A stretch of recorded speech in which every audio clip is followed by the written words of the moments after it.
Guys, it's Natavia with Why Be Confused, and today we're going to talk about decluttering your influences.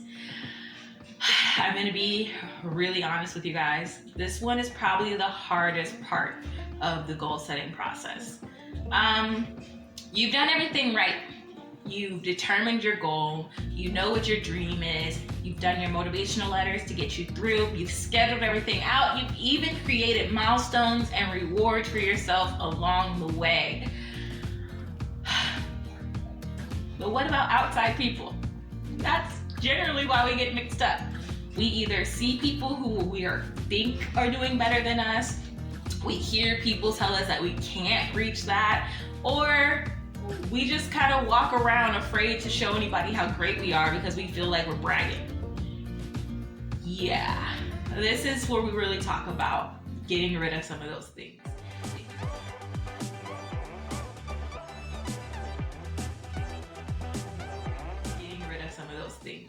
If you are interested in this and other things within my goal setting series, please go ahead and subscribe. I would love to know that I'm not talking to myself.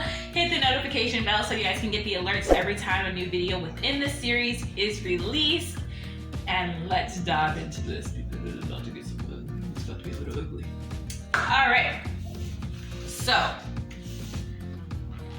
there are things that you need to think about when you are decluttering your influences. And I'm specifically going to talk about social media influences because those tend to be the ones that are most out of line or out of whack with our ultimate goals. And the issue we run into most is, I'm sure you have all these great people on your Instagram, your Facebook, well, maybe whatever your thing. You're following them on YouTube. You're all these amazing people that you hold to like this great high standard. Oh boy, you may need to remove them. Yeah, there is a such thing as being too perfect.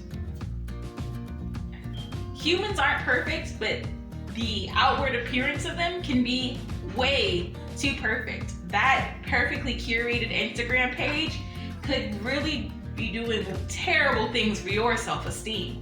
And also we run into the issue of we begin to idolize people, right? I can tell you this one hurt my heart because I had to stop looking at Nicole Walters. I love Nicole Walters, but I was looking at all the things she was doing and how she was doing it and how relatable she was and like in the know, and she does the whole African accent thing, and I was just like, I could never be her because I was too busy comparing. So I had to stop following her. As much as I love her, I had to stop following her because she was not doing good things for my growth.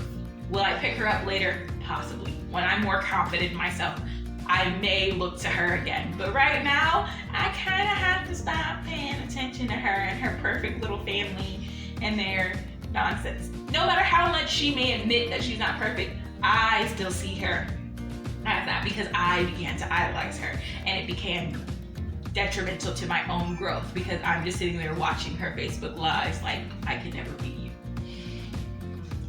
Yeah, you gotta get rid of those people. So if your goal is to lose weight and you're following models and like fitness coaches on Instagram and they're not giving you tools and steps that you could actually use, they're just there looking great, get rid of them.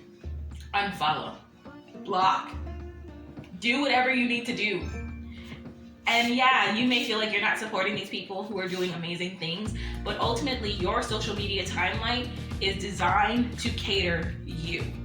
And if their content isn't catering you, then that is fine. I have plenty of family members that I love dearly, but the content that they release does not cater to me, so therefore I don't allow it in my phone.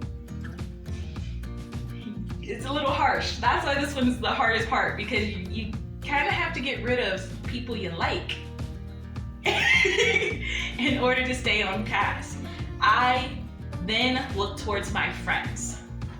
Okay, now we have friends who have different paths as us, and that is absolutely amazing. It's okay to have people who think differently than you. But if their content is not what you need at this time, you can go ahead and unfollow for this time being. Unfollowing on Facebook is so beneficial. If I have a friend she's in a gloomy mood and I'm trying to be there for her, but honestly I don't have the energy to give, I may unfollow her for the time being while I focus on my stuff, and then I'm gonna check up on her later. I'm gonna get back to her and make sure she knows that I love her. Or I may talk to her on the phone every so often. We may talk once a week, but that doesn't mean I have to see her moping around every day. I know.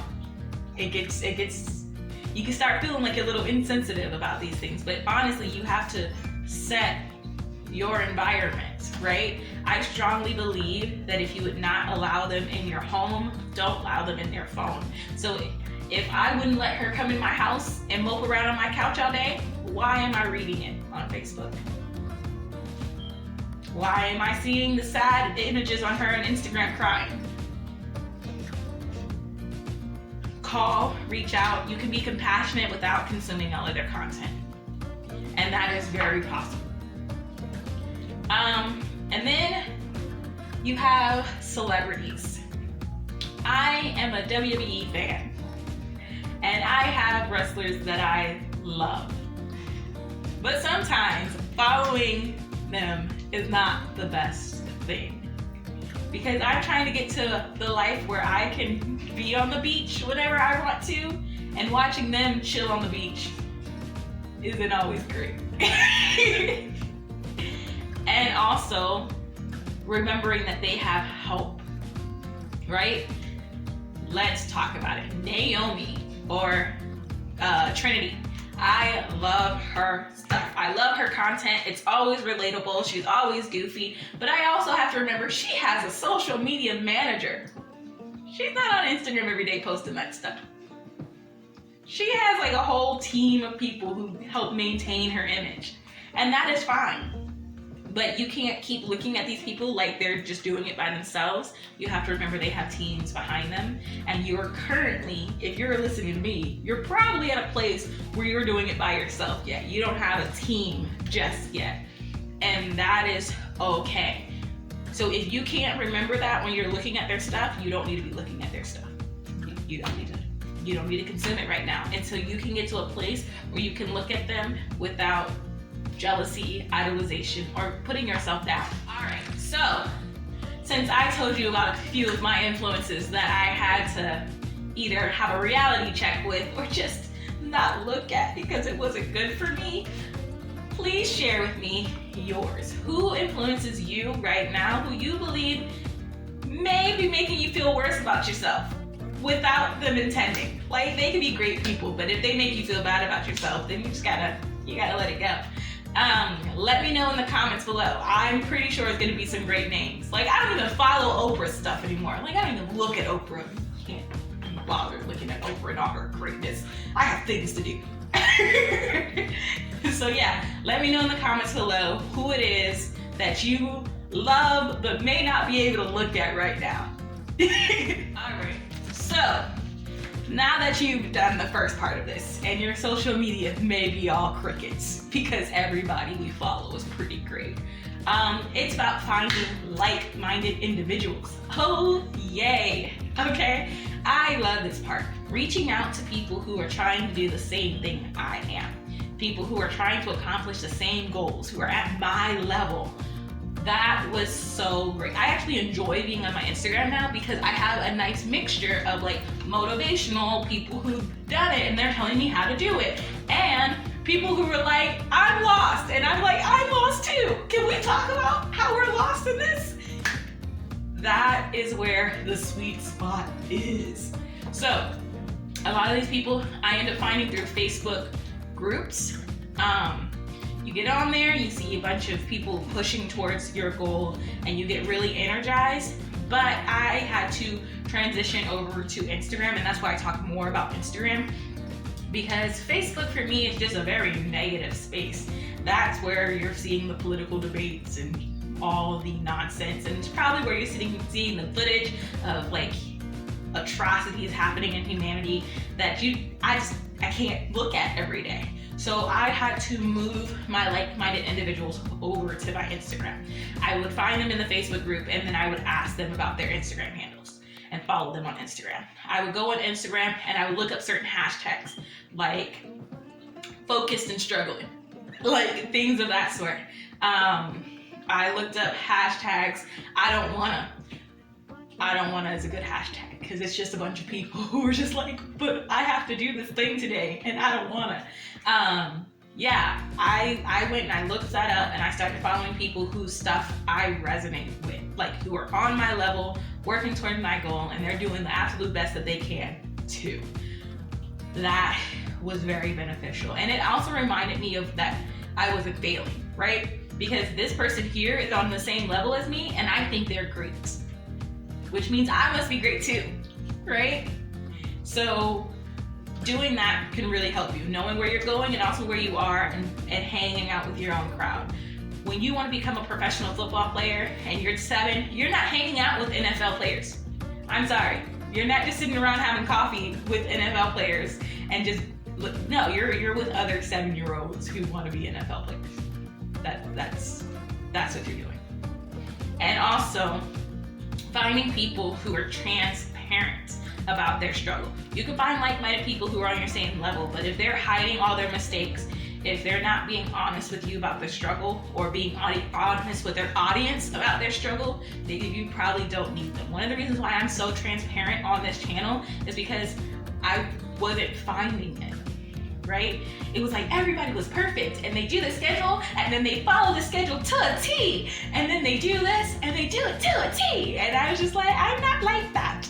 I'm very good about scheduling. I'm very good about motivating myself. I'm very good about preventing my burnout, but you have slip-ups because we're human.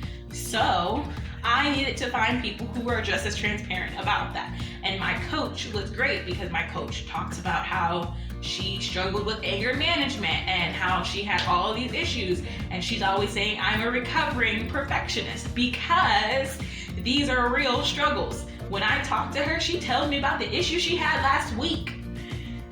Those are the kind of things that you need. Transparency is key, because the whole reason why we feel inferior to others is because we think we're the only ones struggling.